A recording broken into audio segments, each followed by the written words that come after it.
Alléluia, merci Seigneur. T'adorons, nous t'adorons, nous t'adorons, mon roi, ô Seigneur. Oh, nous t'adorons,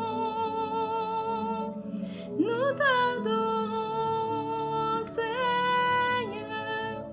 Oh, nous t'adorons,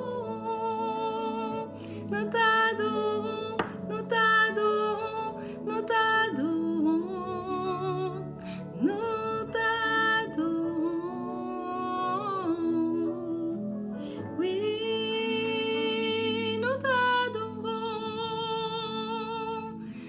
t'adorons, Seigneur, nous t'adorons. Oui, nous t'adorons, nous t'adorons, nous t'adorons, Seigneur. Oui, nous t'adorons,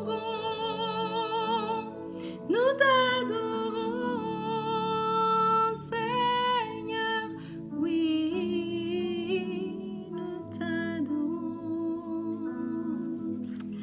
Seigneur, nous t'adorons, nous t'adorons, nous t'adorons. Alléluia, le Seigneur fait comme il veut, quand il veut. Le Seigneur Jésus-Christ est vivant. Il vit éternellement. Il est de toute éternité. Alléluia. Le Seigneur Jésus-Christ a marché sur notre terre. Il allait de lieu en lieu, dit la parole de Dieu, guérissant les malades, libérant ceux qui étaient sous l'emprise du diable. Je ne sais pas quel est votre problème aujourd'hui. Alléluia. Mais je sais une seule chose, c'est que l'Éternel est vivant. C'est que le Seigneur Jésus-Christ a remporté à la croix la victoire sur nos péchés, sur la mort, sur nos maladies, sur nos meurtrissures, sur toutes nos humiliations, sur tous nos échecs. Alléluia. Il nous donne une vie nouvelle. Il donne un sens nouveau à une vie. Alléluia. Il fait comprendre à quelqu'un l'essence de sa vie. L'objectif, alléluia, de sa vie sur la terre. C'est merveilleux. C'est merveilleux de ne plus errer. C'est merveilleux de ne plus être déboussolé, désorienté. Alléluia, de se focaliser sur l'essentiel, de se focaliser sur l'essentiel. Nous vivons dans une société aujourd'hui où on nous présente tout comme nécessaire. Des choses extra, des choses magnifiques, des choses soi-disant miraculeuses qui très souvent ne fonctionnent même pas. Alléluia. Mais nous sommes à la recherche de quelque chose. L'être humain a toujours cherché à se satisfaire, mais loin de son Créateur, il n'est pas possible de trouver la satisfaction. Loin de son Créateur, il n'est pas possible de trouver la vie, de trouver la joie, de trouver la paix. Alléluia. Sans le Seigneur Jésus-Christ, notre vie dépend des circonstances, des situations, des personnes, de comment on nous a traités, de si on nous aime ou si on ne nous aime pas. Mais une fois qu'on a rencontré le Seigneur Jésus-Christ, une fois qu'on a découvert son amour, une fois qu'on a découvert qui il est, et au fur et à mesure qu'on continue d'avancer avec lui et de le découvrir de plus en plus chaque jour, eh bien, on se rend compte qu'on a fait le meilleur choix. On se rend compte qu'il n'y a rien qui puisse égaler le Seigneur Jésus-Christ dans la vie de quelqu'un. Et cet après-midi, nous allons partager ensemble à propos du salut. Alléluia. Il est nécessaire pour l'être humain de savoir, d'avoir l'assurance de son salut. Alléluia. L'être humain veut savoir où il ira pour l'éternité. L'être humain veut savoir ce qui se passe après que le corps se soit éteint et qu'on ne respire plus et qu'on a constaté la mort, que le médecin aura fini avec nous et qu'on sera à la morgue. Eh bien, de savoir qu'est-ce qui va se passer après. Eh bien, la parole de Dieu, elle est merveilleuse parce qu'elle nous révèle ces choses. Elle nous dit qu'il est donné à l'homme, à l'être humain, de vivre une seule fois, après quoi vient la mort physique. Et ensuite, alléluia, nous allons patienter pour être passé en jugement devant notre Créateur, pour qu'il puisse voir si nous avons cru en lui ou pas. Vous savez, j'ai été très émerveillée lorsque j'ai découvert dans le Coran, parce que j'ai une voisine merveilleuse que je salue au passage, qui est de culture musulmane, de religion musulmane, et qui m'a prêté, qui m'a donné, qui m'a offert finalement, parce qu'elle a vu que ça me faisait tellement plaisir, un beau Coran rose, alléluia, traduit moitié en français, moitié en arabe. Et j'ai été vraiment émerveillée de découvrir que la personne qui est l'auteur de ce livre qui s'appelle le Coran, eh bien, Mohammed lui-même a dit à ceux qui le suivaient, il leur a dit, je ne sais pas ce qu'il adviendra de moi après la mort, c'est-à-dire je ne sais pas si je suis sauvé ou pas, et ni pour vous, vous concernant, vous qui me suivez, vous qui êtes mes disciples, je ne sais pas si vous serez sauvés ou pas. Alléluia. Mais il est relaté dans ce même livre qui est le Coran, il est relaté une discussion, un entretien entre Allah, le créateur de la terre et du ciel, et Jésus-Christ, Isa ibn Myriam, et où il lui dit, je te fais dormir et je t'élève auprès de moi. Faire dormir quelqu'un et le faire relever, c'est-à-dire le faire mourir et revivre, ça s'appelle la résurrection. Dans le dictionnaire, c'est la définition même du verbe ressusciter. Alléluia. Et j'ai vu là donc que Jésus-Christ est ressuscité, qu'il est vivant, et même que Allah lui a parlé après qu'il soit mort sur la terre. Il lui a dit, je te fais mourir et je t'élève auprès de moi. Alléluia. Et il lui dit un secret. Il lui dit quelque chose qui nous est révélé ici et qui est primordial. Il lui dit, je mets ceux qui te suivent, tes disciples, au-dessus des autres. Au-dessus des autres. Alléluia. Jusqu'à la fin. Alléluia. Et les autres, je les envoie dans les temps de feu. Nous avons ici, dans le Coran, la précision, la description de ce que c'est que le salut. C'est-à-dire être sauvé ou être perdu, aller au paradis ou aller en enfer. C'est très clairement décrit ici. C'est très clairement décrit ici. Et alléluia, c'est parfois interpellant, mais c'est vrai que c'est notre nature, nous, aux êtres humains, de devoir tout le temps remettre les choses en question, vouloir faire par rapport à nos propres désirs, à nos propres ressentis, à notre propre volonté. Mais vous savez, tout ne dépend pas de cela. Et que notre volonté soit comme elle veuille être, que nos désirs soient ce qu'ils sont. Alléluia. Ils n'ont pas autorité, ils n'ont pas autorité. Vous savez, je prends souvent l'exemple de l'apesanteur. Eh bien, si vous dites que vous ne croyez pas à ce phénomène d'apesanteur, du fait que tous les objets, quand vous les lancez en l'air vers le ciel, eh bien, ils redescendent forcément vers la terre. Ils sont comme attirés vers la terre. Et même si vous dites que vous ne le croyez pas, si vous vous lancez d'un hélicoptère, si vous vous lancez d'un avion sans parachute, vous allez finir écrasé à terre. Et cela ne dépend pas de ce que vous croyez ou de ce que vous pensez. C'est pour cela il est bon de se référer à des paroles, à des personnes qui ont autorité, dont les paroles ont été éprouvées, dit la parole de Dieu 7 fois.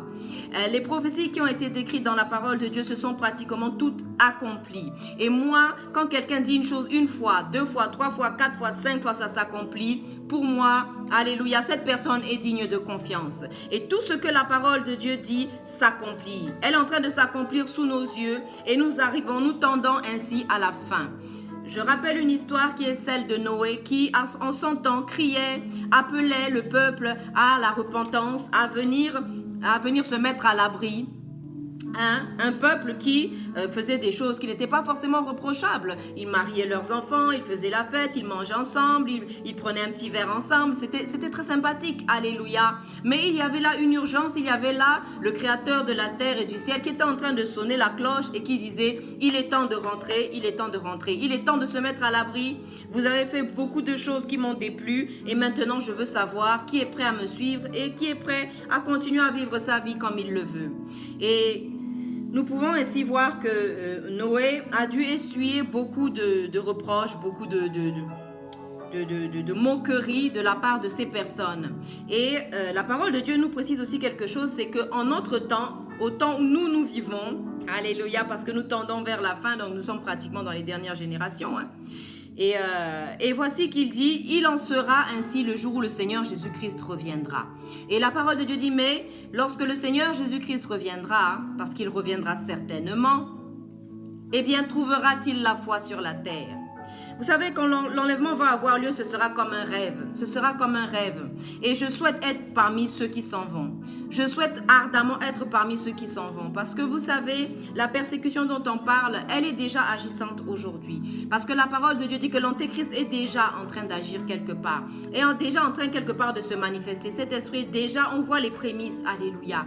Mais et puis la parole de Dieu nous précise aussi qu'il y a quelque chose qui empêche cet Antéchrist d'agir entièrement, d'agir sur la terre comme bon lui semble.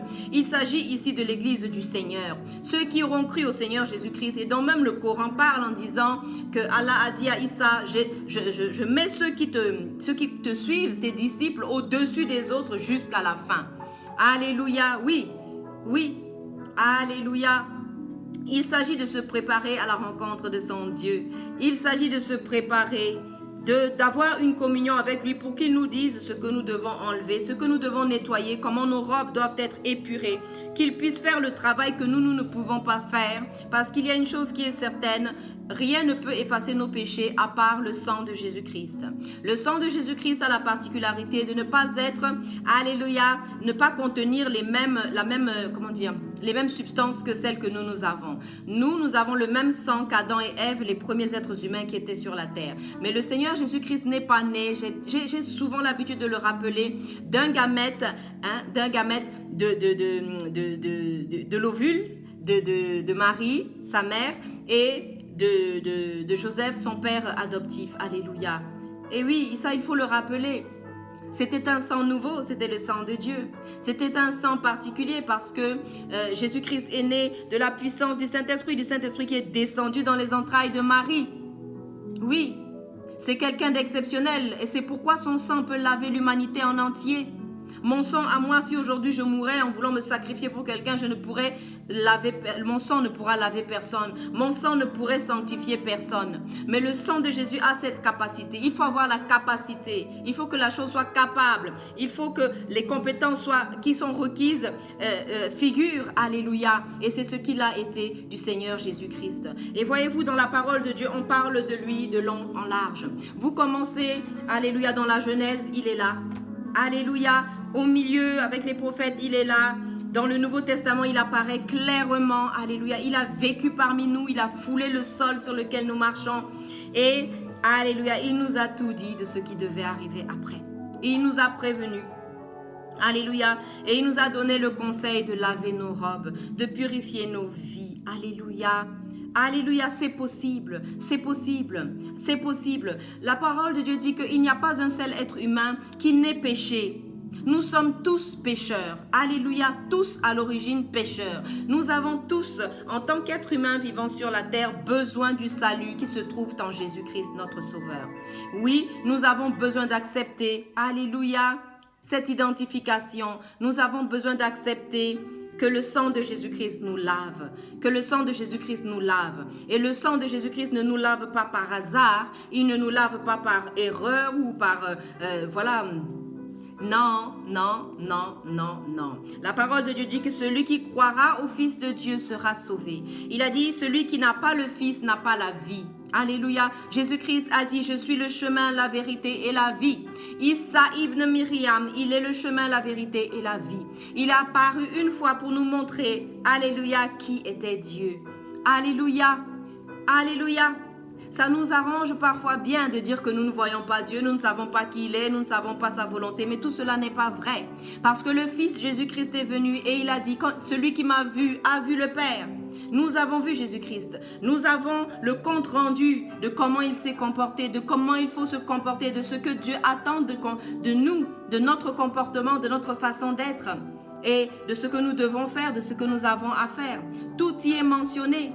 Tout y est mentionné. Alléluia. Nous n'avons même pas une seule excuse. Et vous savez, lorsque l'enlèvement va arriver, ça va arriver en un clignement d'œil. Alléluia. En un clignement d'œil. Et là, les gens se rappelleront qu'ils ont entendu une fois quelque chose comme ça. Alléluia. Heureux ceux qui auront lavé leur robe dans le sang de l'agneau. Heureux ceux qui auront arrêté de vivre des vies, de dépravation, de débauche, qui auront permis au Saint-Esprit de les aider à sortir de la drogue, de la prostitution, des adultères, de la fornication, alléluia, du vol et du rejet de Dieu tout simplement, parce que ces choses ne sont que les manifestations d'un cœur qui rejette Dieu. Alléluia, qui rejette Dieu. Parce que quand on entend parler de Dieu, vous savez, la première fois que j'ai entendu parler du Seigneur, eh bien, j'étais encore très jeune, j'étais une enfant pratiquement. Et vous savez, les enfants, ils sont un petit peu, quand ils entendent quelque chose, mais ils sentent aussi beaucoup de choses que parfois les adultes ne sentent pas. Et voient beaucoup de choses que les adultes parfois ne voient pas. C'est pourquoi parfois on a l'habitude de dire que ce sont des anges. Alléluia. Eh bien, quand j'ai entendu parler du Seigneur Jésus-Christ, la pensée qui me venait dans la tête, c'était, j'étais encore très jeune, j'étais une enfant à l'époque, c'était, mais comment est-ce qu'on peut douter de quelque chose comme ça? Alléluia. Le Coran dit que Isa ibn Myriam, il est sans péché. Il est l'esprit de Dieu. Et nous savons que Dieu est esprit. Il n'est pas un corps. Un esprit, ce n'est pas un corps. Alléluia. Et s'il y a l'esprit de Dieu, si Jésus-Christ est l'esprit de Dieu, il n'y a pas deux esprits de Dieu. Il n'y en a qu'un seul. Alors forcément, c'est de lui qu'il s'agit. Alléluia. C'est de lui qu'il s'agit. Alléluia. Mais notre cœur est corrompu. Notre volonté est corrompue depuis le péché d'Adam et Ève. Nous avons du mal à accepter la vérité. Nous nous cachons parfois, nous refusons la vérité. Et lorsqu'elle nous vient en pleine face, des fois, nous refusons ces choses. Mais nous savons au fond de notre cœur que ces choses sont vraies. Que cette lumière vient pour éclairer des ténèbres qui sont en nous. Alléluia. Elles sont là, ces ténèbres. Elles ont besoin de la lumière de Dieu. Elles ont besoin de la parole de Dieu qui est le miroir dans lequel on se regarde pour voir, mais est-ce que mon comportement, est-ce que Dieu aime ce comportement? Est-ce qu'avec ce comportement, je peux aller vivre avec Dieu? Parce que quand Jésus-Christ reviendra, il ne prendra que ceux qui auront cru en lui.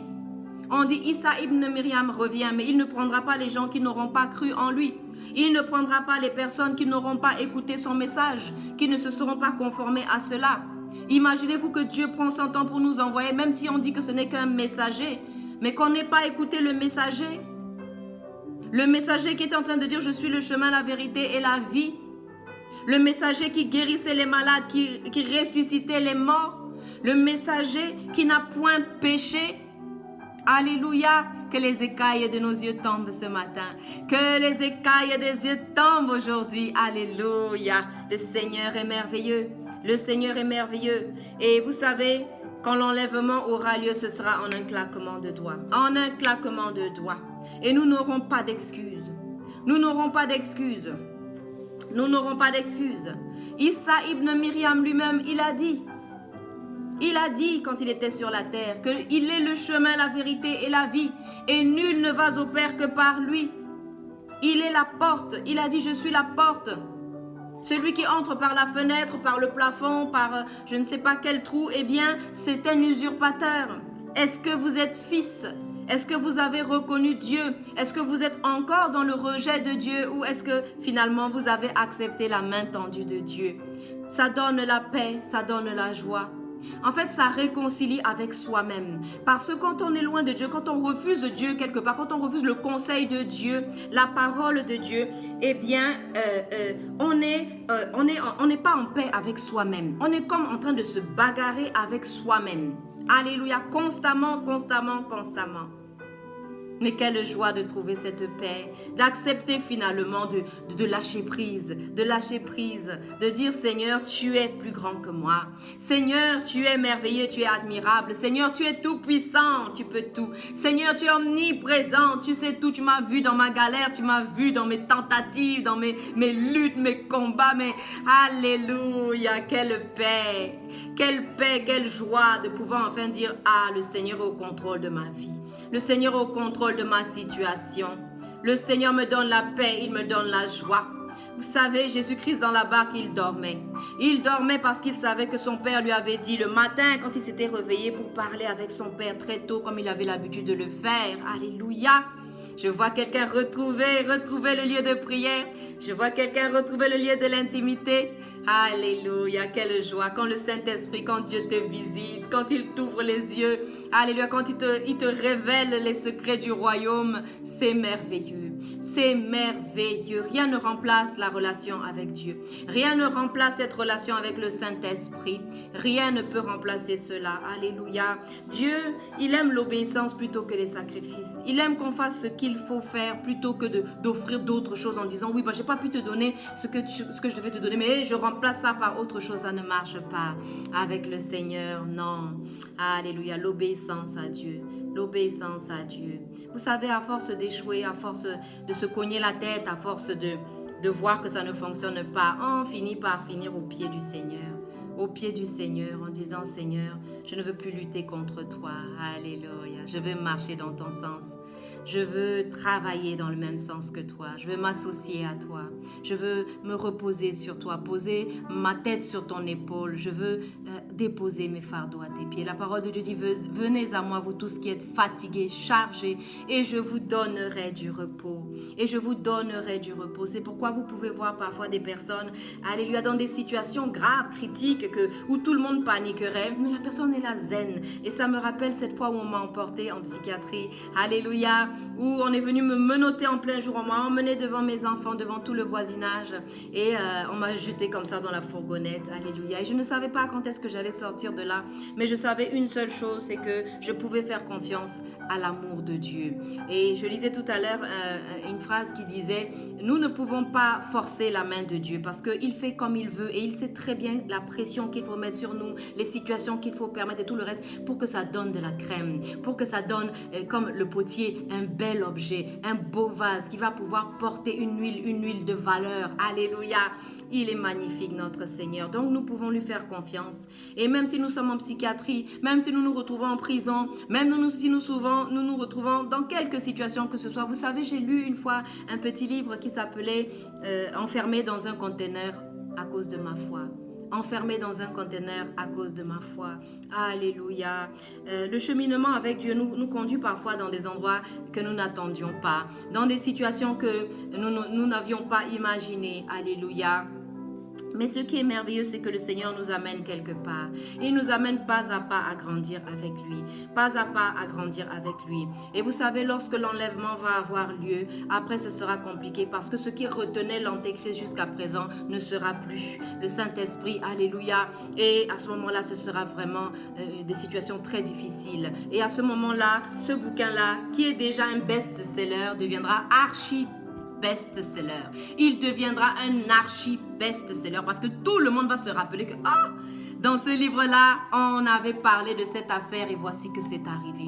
Beaucoup vont pleurer, beaucoup vont regretter et c'est un sentiment vraiment très pénible, qui n'est pas souhaitable que le regret. Le regret, c'est quelque chose, voilà. Il vaut mieux écouter pendant qu'il y a encore temps d'écouter. La parole de Dieu dit, Jésus-Christ, il a dit vers la fin, il a dit, l'Esprit de Dieu dit, je me tiens à la porte et je frappe. Aujourd'hui, si vous entendez ma voix, ne résistez pas. Ne résistez pas. Le Seigneur Jésus-Christ, il a fait vraiment tout ce qu'il pouvait faire. Il est venu sur la terre, il a marché, il nous a montré comment il fallait faire, il nous a révélé le Père. Alléluia. Le Fils nous a révélé le Père. La parole de Dieu dit que personne n'a jamais vu le Père. Mais le Fils nous l'a révélé. Le Fils Jésus-Christ nous l'a révélé. Même dans le Coran, on parle de lui. Même dans la Torah, on le voit. Alléluia. Alléluia. Le Seigneur incline nos cœurs ce soir. Le Seigneur incline nos cœurs. Le Seigneur enlève le voile de nos yeux. Le Seigneur nous fait voir clairement le Seigneur Jésus-Christ, notre Sauveur, notre Rédempteur. Alléluia. Alléluia. Et oui, ce livre-là, il restera un maxi best-seller, un archi best-seller. Alléluia. Et tout le monde courra après ça. Et tout le monde maintenant cherchera. Alléluia. Ce qui reste à faire. Ce qui reste à faire. Vous savez, il vaut mieux écouter quand il est temps d'écouter. Les regrets, c'est quelque chose de très dommageable. Alléluia. Et aujourd'hui, le Seigneur est encore là en train de frapper à la porte. Et le Seigneur est à la porte.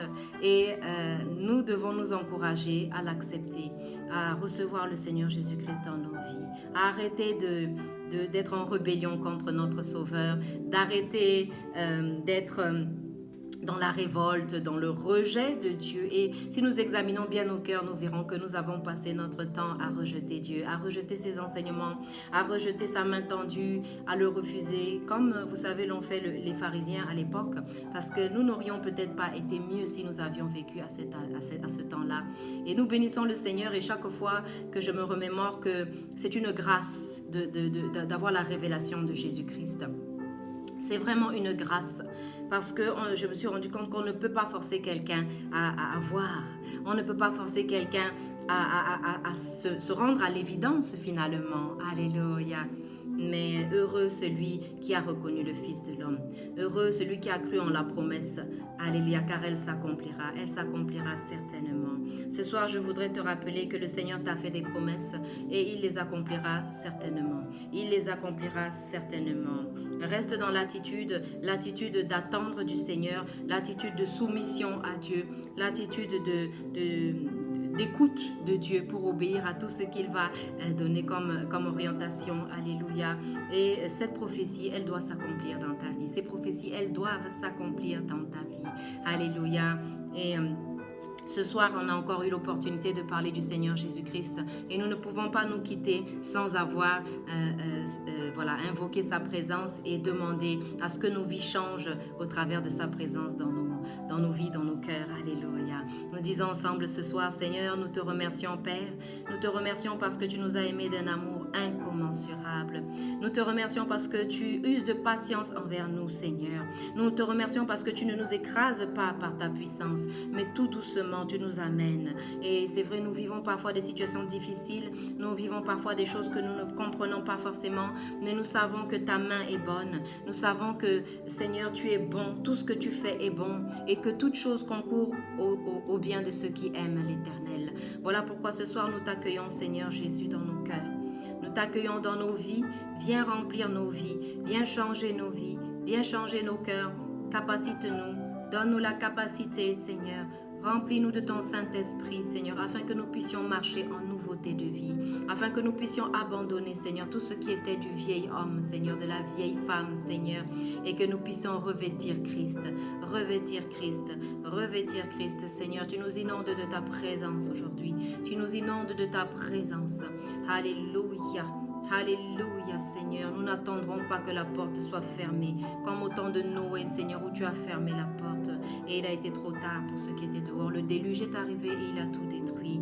L'Éternel, notre Dieu, nous nous soumettons à toi. Nous voulons reconnaître ta main avant qu'il ne soit trop tard. Et nous l'acceptons, nous l'acceptons, nous l'acceptons, Seigneur. Nous reconnaissons notre situation de pécheur. Nous reconnaissons notre situation de pécheur. Et nous t'acceptons, Jésus-Christ de Nazareth. Isa ibn Mariam, alléluia, décrit dans le Coran.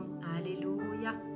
Alléluia, le Sauveur, le Sauveur, le Sauveur. Alléluia, alléluia. De nombreux Juifs ont témoigné qu'ils ne connaissaient pas Jésus-Christ et qu'on leur avait dépeint un autre Jésus-Christ. Et les musulmans, beaucoup ont témoigné aussi. Et lorsqu'ils ont lu, lorsqu'ils ont vu la vérité, ils se sont repentis et ils ont été émerveillés de ce Jésus qu'ils ont découvert. Ils ont été émerveillés de cet amour, de cette patience. Ils ont été émerveillés de ce que Jésus-Christ ne les a pas condamnés. Au contraire, il leur a dit, venez, venez, venez à moi tel que vous êtes. Alléluia. Et ce soir, nous sommes dans la joie parce que nous nous réconcilions avec notre Créateur. Nous acceptons son moyen de salut. Nous acceptons sa personne. Nous ne le rejetons pas. Nous ne combattons plus contre lui. Alléluia. Alléluia. C'est merveilleux. C'est merveilleux d'avoir encore le temps de se repentir. C'est merveilleux.